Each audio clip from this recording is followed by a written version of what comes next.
কখনো কখনো শুধু শব্দ নয়, শরীর, সংস্কৃতি ও নাচও হয়ে ওঠে প্রতিবাদের হাতিয়ার, আন্দোলনের ভাষা। নিউজিল্যান্ডের জাতীয় সংসদও কিছুদিন আগে হয়ে উঠেছিল সেই মঞ্চ, যেখানে রাজনীতি আর মাওরি সংস্কৃতির সংঘাত ফেটে পড়েছিল এক অদ্ভুত ছন্দে, হাকা নাচের মাধ্যমে। নিউজিল্যান্ডের বিরোধী দল তে পাতি মাওরি পার্টির তরুণ সাংসদ হানা মাইপি ক্লার্ক সংসদের ভেতরেই হাকার মাধ্যমে জানান প্রতিবাদ।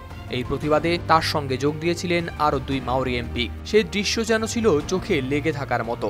৩ জন দাঁড়িয়ে শক্ত মাটির উপর, গলায় আগুন ছড়া শব্দ, মুখে দৃঢ়তা। তবে এবার এই ৩ সাংসদকেই সাময়িকভাবে করা হয়েছে বরখাস্ত। গেল বৃহস্পতিবার বিবিসি জানিয়েছে এই তথ্য। Hannah Rafferty Maipy Clark therefore is suspended from the service of the House for 7 days starting from today. আন্তর্জাতিক মানসম্পন্ন টেম্পার গ্লাসের ওয়ালটন গ্যাস স্টোভ, আপনার রান্নাঘরের পারফেক্ট পার্টনার।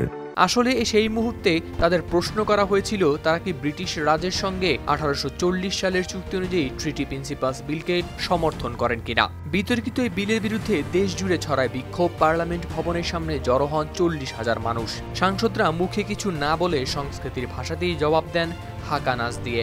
তবে এই প্রতিবাদ সংসদের নিয়ম ভেঙেছে এই অভিযোগে ৩ সাংসদকে সাময়িকভাবে বরখাস্ত করা হয়। হানা মাইপি ক্লার্ককে ৭ দিনের জন্য, আর বাকি ২ জন ওয়াই দিতি ও ডেবিকে ২১ দিনের জন্য সংসদ কার্যক্রম থেকে নিষিদ্ধ করা হয়। এই সিদ্ধান্তকে ঘিরে সংসদের ভেতরেই শুরু হয় তীব্র বিতর্ক। পররাষ্ট্রমন্ত্রী উইনস্টন পিটার্স পর্যন্ত বাধ্য হন ক্ষমা চাইতে, কারণ তিনি দলটিকে বলেছিলেন চরমপন্থী।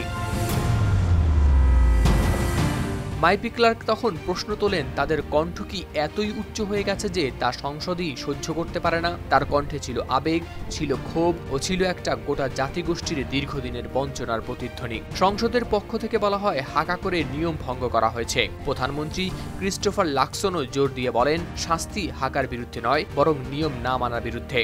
তবে মাওরি জনগণের চোখে এই শান্তি যেন এক জেগে ওঠা মুহূর্ত, কারণ সেই বিতর্কিত বিলটি বাতিল হয়ে গেছে।